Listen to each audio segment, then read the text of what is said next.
Off we go. How you doing, buddy? I'm doing great. How are you doing tonight, Eric? Good. Where you calling from? I'm calling from Shelbyville, Indiana, which is about 20 minutes southeast of Indianapolis. I think I've been through that neighborhood. Yeah, it's been pretty strange around here lately with all the lockdowns and everything, but things are starting to come back to normal, it looks like.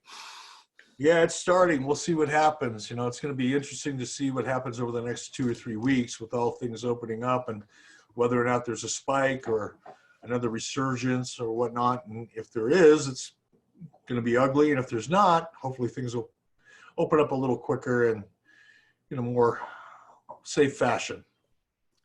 Well, here's hoping. I've been going to work every day, so life has been pretty normal for me. But my wife and my son are getting a little stir crazy now. I hear, man, you got a lot of wrestling memorabilia in the background there, brother. You must be hardcore. I am. I've been watching and collecting for probably about 30 years or so, and probably the bulk of it's behind the camera that you can't see. I've got several belts and some memorabilia and things like that, so been a big wrestling fan for a long time. Well, before we go any further, I just want to say on behalf of Conrad Thompson and certainly myself and Arn Anderson, Tony Schiavone, Jim Ross, Bruce Pritchard, we really appreciate your support of adfreeshows.com and glad you could do this with us. Well, I appreciate it. I always enjoy all the shows and especially your show and just kind of getting into you always talk about getting into the weeds of everything. And that's the part I really enjoy. I learn a lot of kind of the business aspects of it. It really interests me and finding out the details of everything, ratings and financials, and that really kind of hits home and really interests me. Great. Well, I got a bunch of calls I'm making here tonight, so why don't we get right into it? Do you have any questions for me, buddy?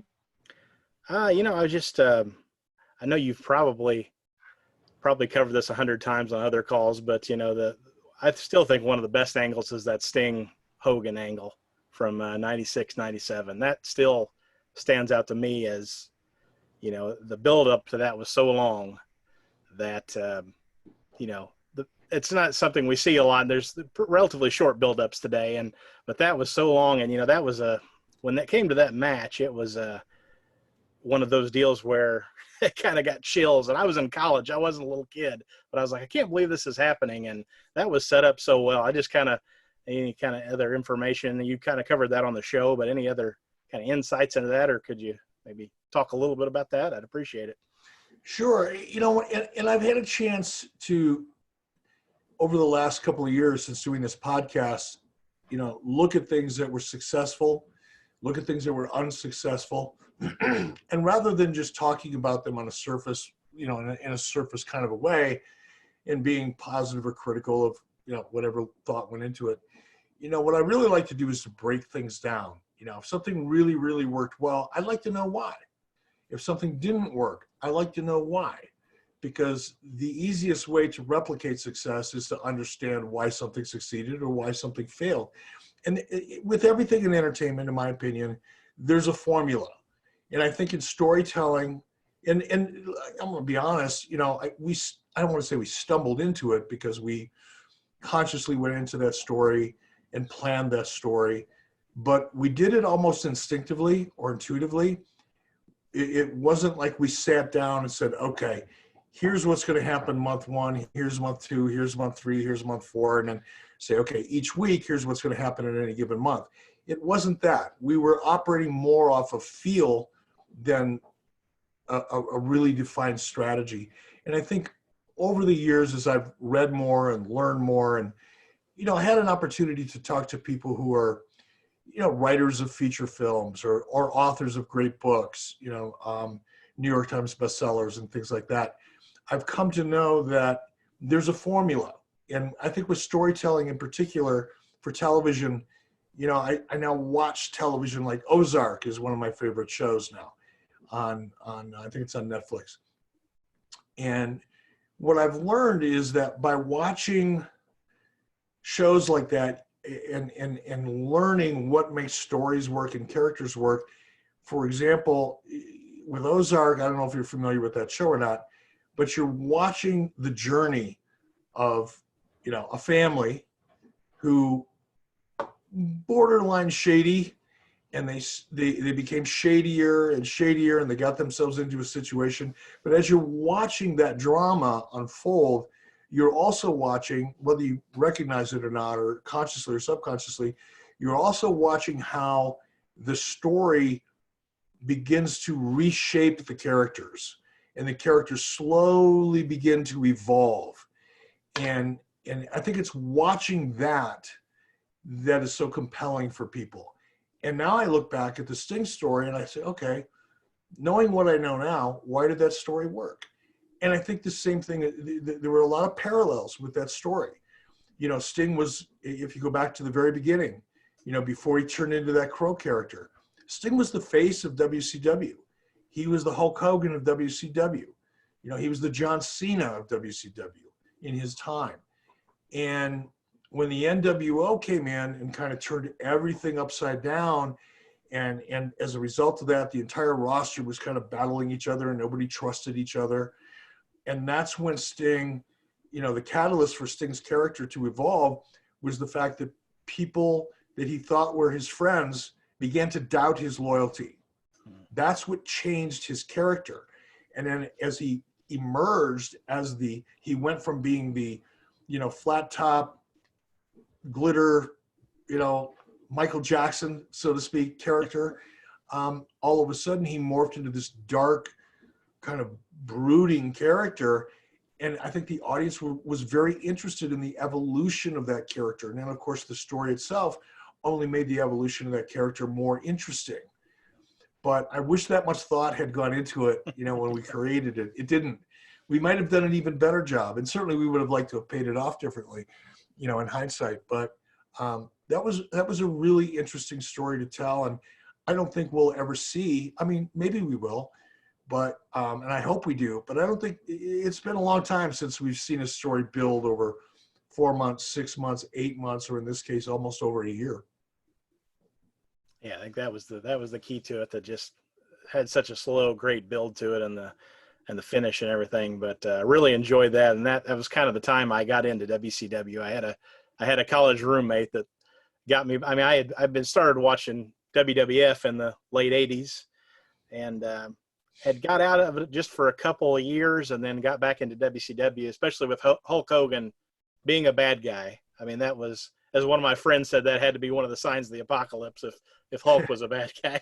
So I really enjoyed hearing that episode about that. And, you know, I don't want to take up a ton of your time today. I just, the other question I had is, I didn't realize from listening to the podcast how much over the years, I didn't realize how much the Turner merger had played into, you know, the problems with that, a lot of the problems with WCW with not having Ted Turner in full control of everything. And it sounded like a lot of the executives didn't want anything to do with wrestling.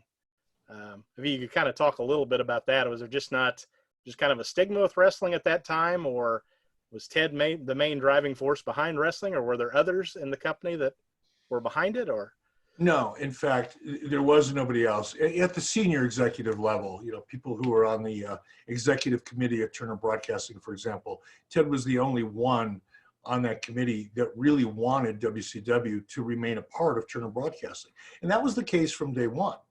You know, nobody really wanted wrestling at Turner Broadcasting except for Ted.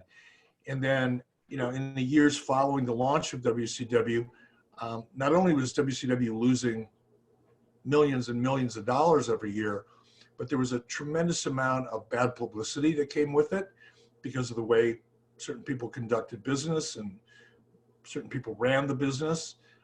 There was a ton of litigation, lawsuits that was very high profile and not very, didn't reflect very well on Turner Broadcasting. And that just made it even worse than it already was. But I think that the core issues for most of the executives were business issues, because wrestling, number one, it wasn't making any money, it was losing a lot of money. And it's difficult to make money with wrestling and television. It certainly was at that time, because wrestling had a stigma associated. Advertisers really didn't want to be in wrestling. WWF had the same problem early on. You know, back in that day, you know, advertisers were very selective about where what they wanted their products associated with. And wrestling was considered kind of a lowbrow form of entertainment. It was violent. It was base in many respects compared to dramas and sitcoms and movies of the week. Those are easy to sell. Wrestling was a little tougher, and it still is, not as tough as it used to be thanks to the WWE, but in a smaller part WCW. But it was really, really tough. So I think executives had two reasons for not really supporting, WCW. One was it was losing millions of dollars. There was a ton of litigation associated with it. There was a lot of bad press because of it, and they couldn't sell advertising in it. So from a person who didn't really like the product or understand it, there were good, solid reasons why, a lot of executives just felt like, let's not devote any television real estate to wrestling because we could use that same real estate and sell movies or sell sitcoms or do reruns of shows that are much easier to sell from an advertising point of view. So there was legitimate reasons why. But to answer your question, Ted Turner was the only one. And when Ted Turner started, first becoming distracted with the whole Time Warner merger and then the AOL merger, and simultaneously losing control over his own company, then those executives who kind of coveted that primetime real estate that wrestling had, all of a sudden now had the ability to override decisions that were made by Ted that they previously couldn't override. And that was really the ultimate demise of WCW.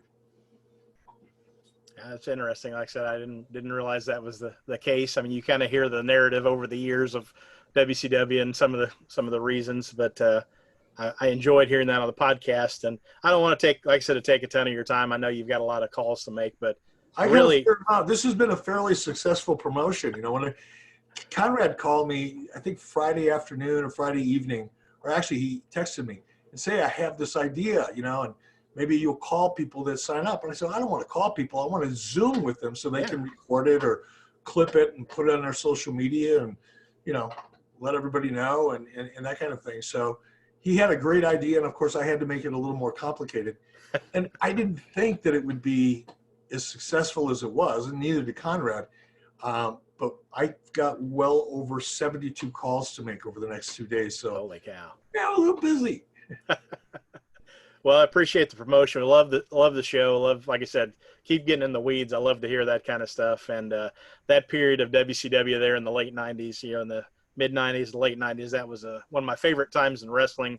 Have a lot of great memories of it. It's kind of a walk down memory lane, and look forward to Conrad does a great job as well. And he does. Just looking forward to more shows. And again, really appreciate the call and doing this for the fans. And I know the show's not something you have to do, but we all appreciate it. Thank you very much. And thanks so much again for being a part of adfreeshows.com. We really love doing it. We love creating new content for it. And there's a whole lot of things that we're going to do over the next year or so to make it even more interesting and more fun for everybody. So thank you very much for your support. I appreciate it. Thanks, Eric. Have a great evening. All right. You have a good night. Stay safe. You too. All right. Bye.